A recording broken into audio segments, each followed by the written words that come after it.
Qual é a chance de uma pessoa dessa, com tornozeleira eletrônica, vigilância 24 horas por dia em cima de sua casa, poder fugir?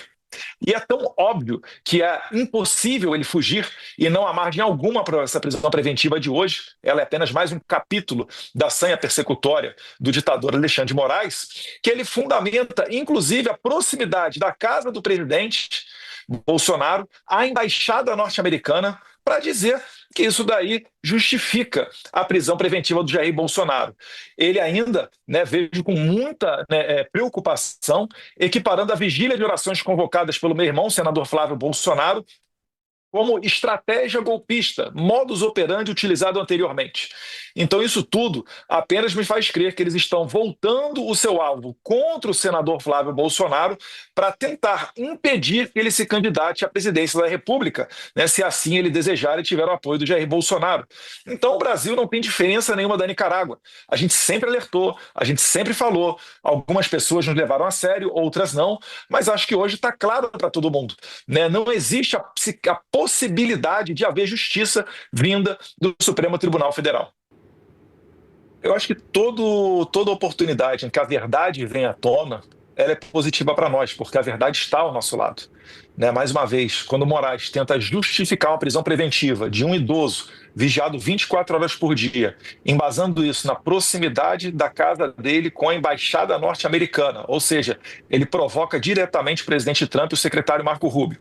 Quando ele fala que uma vigília de oração equipara isso a um ato golpista, o Moraes é que está realmente colocando o rosto dele no holofote, sem preocupação nenhuma em se preservar, em se amparar nas leis, e ele reforça isso que para nós não é uma narrativa, mas é a verdade, é o que todo mundo está vendo.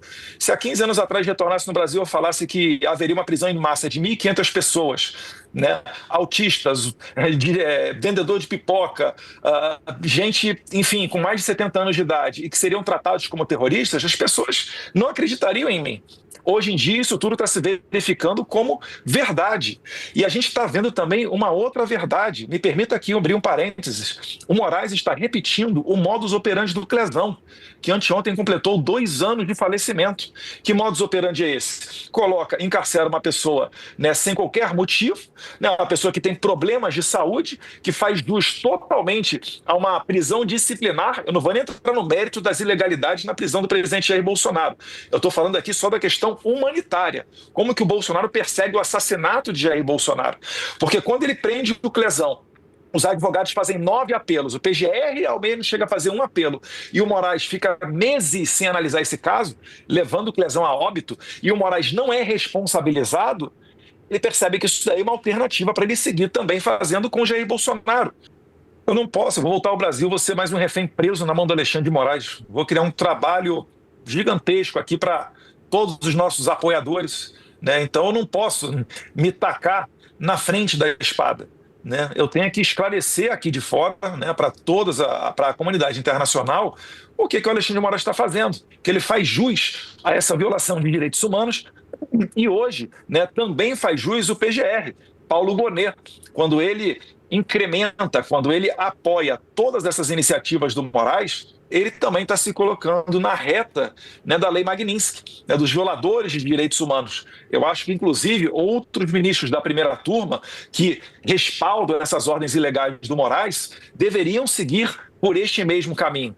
Então, esse é o papel que eu tenho hoje, de esclarecer a comunidade internacional. Se retornar ao Brasil, não vai valer a pena ficar preso, e o Moraes certamente vai me deixar apodrecer na cadeia ou tentar repetir aí o modus operandi do Clesão ou do Daniel Silveira até, visto que eu ainda sou parlamentar.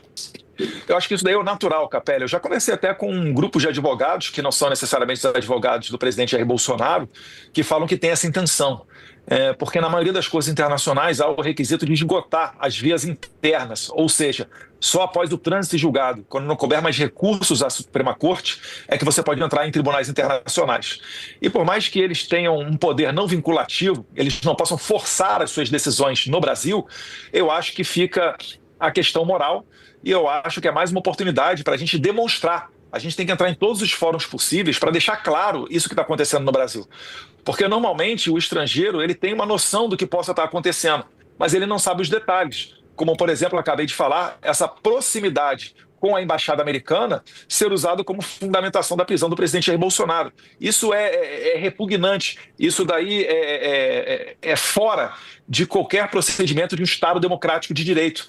É o que eu disse. E não é uma forçação de barra, é uma interpretação literal, tal qual ocorreu na Nicarágua, onde o ditador Daniel Ortega prendeu 7 opositores presidenciáveis. No Brasil está acontecendo a mesma coisa. Prenderam Jair Bolsonaro, né? Estão em vias de me condenar por um crime esdrúxulo de coação, que todo mundo sabe que não existiu e não existe. E agora estão mirando os canhões contra o Flávio Bolsonaro.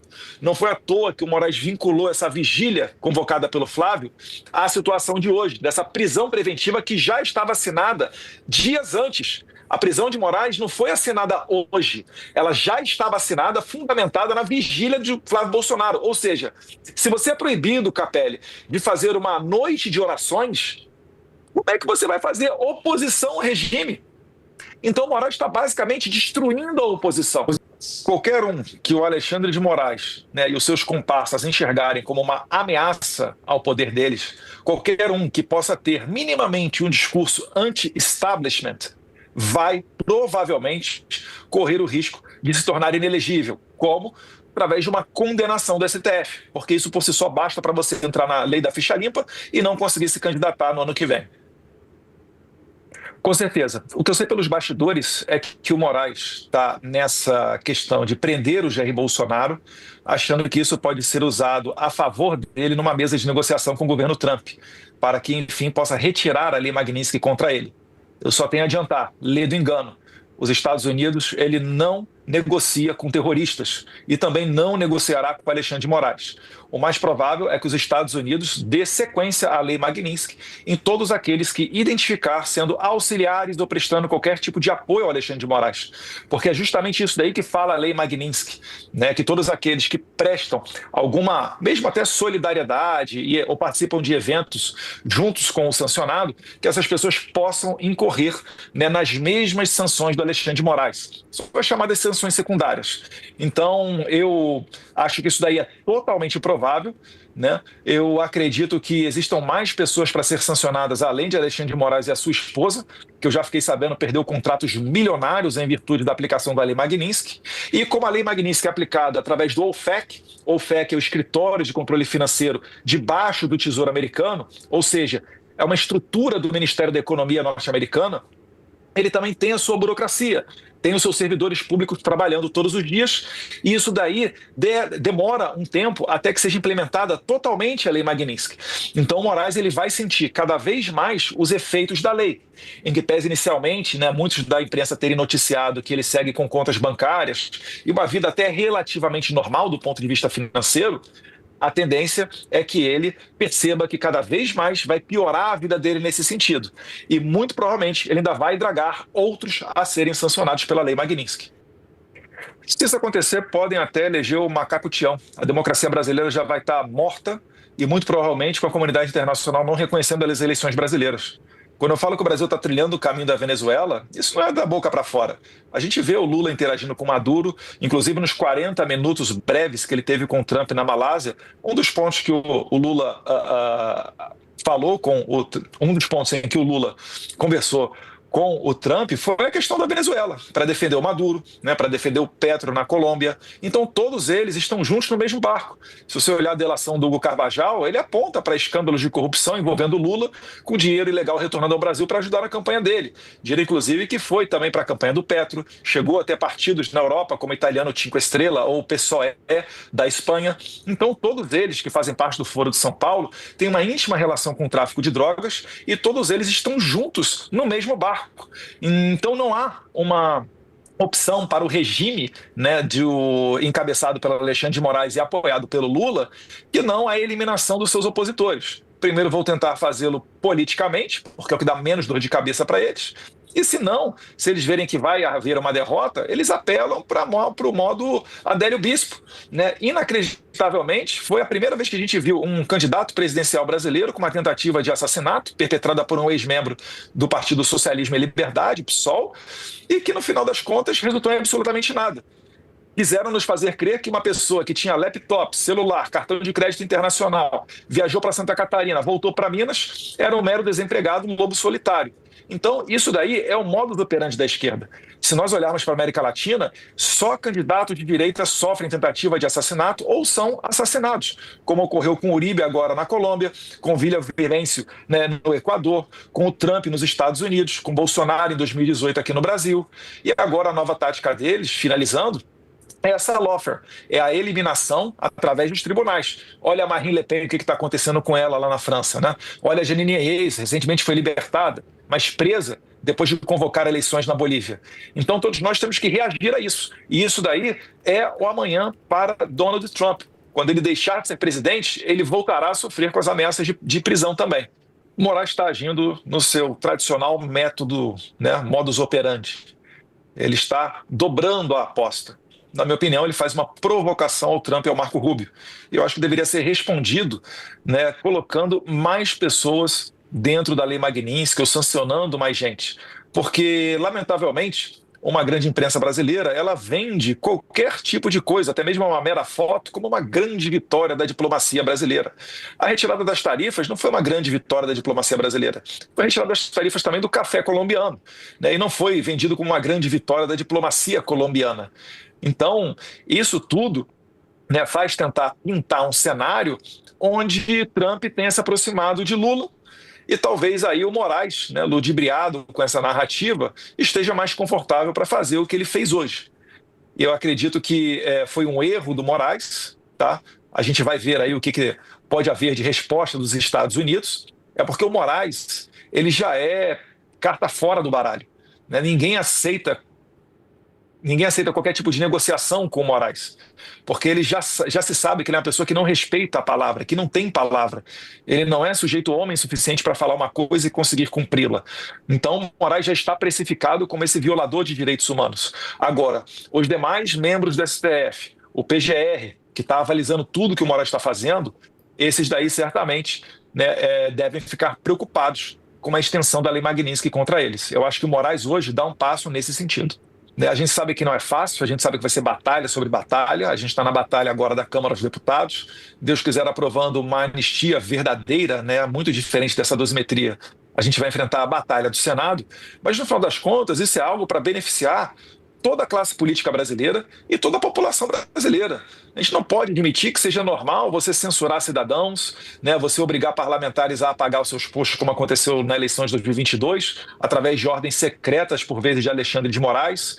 Eu acho que está claro para todo mundo que o Moraes ele não vai voltar para a caixinha.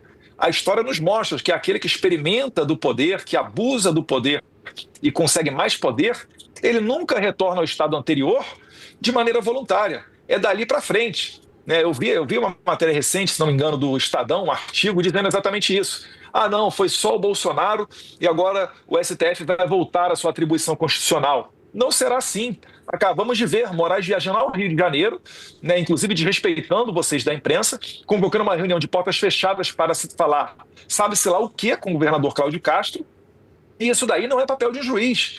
Um juiz, pelo menos o que eu aprendi, né, quando eu me formei em Direito lá na FRJ, que sou advogado também, ele só age dentro dos autos do processo. Ele só age se for provocado, nunca de maneira proativa. Então, o que está acontecendo no Brasil hoje é que o Congresso cada vez mais permitiu que o Alexandre de Moraes ganhasse este campo. Lamentavelmente, finalizando, aquilo que eu tentei alertar quando da prisão de Daniel Silveira, alguns diziam, não, é só 1 ou 2 semanas, é só para dar um susto. Eu falei, não será assim.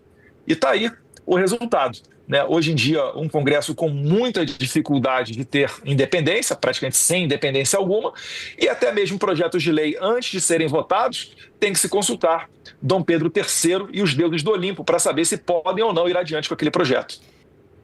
Olha, tudo que eu sei é com base em informações da imprensa. Né? Até onde eu sei, o Hamas não tinha nenhuma ordem impedindo de sair do Brasil e ele ainda está sob licença da Câmara dos Deputados. Então a situação dele é totalmente regular.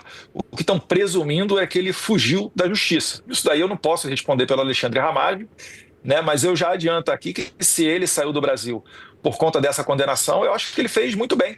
Né? Ninguém é obrigado a cumprir uma pena de prisão com base em crimes que não cometeu. O Ramagem é mais um desses perseguidos. Né? O Alexandre de Moraes tem algum ódio pessoal contra o Ramagem desde aquele tempo que ele proibiu o Jair Bolsonaro, pela primeira vez na história do Brasil, de indicar o seu diretor-geral de polícia. que o Alexandre de Moraes teme? O que tem dentro dos arquivos da inteligência da Polícia Federal que o Moraes pode ficar com tanto medo assim? Então, isso daí é mais um capítulo nefasto dessa perseguição que a gente está vendo no Brasil, e eu ressalto apenas que a nossa Constituição, ela proíbe, é prática ditatorial, você responsabilizar alguém por atos de terceiro. O que Jair Bolsonaro tem a ver se o Ramagem saiu ou não do Brasil? O Moraes, inclusive, anteriormente, mandou de volta para a cadeia um monte de gente do 8, relacionada ao 8 de janeiro, quando ele se deu conta que algumas dessas pessoas saíram, principalmente foram para a Argentina. Então, o Moraes, ele literalmente tem uma constituição própria dele, um código penal próprio dele, e ele faz o que ele bem entender. É por isso que eu falo, o nosso principal problema, né, não é inclusive com o governo atual brasileiro, mas sim com a Suprema Corte, com o que o Alexandre de Moraes tem feito, né, tentando ir contra a vontade popular, tentando controlar a vontade popular na base da repressão, do mandado de prisão e assim por diante.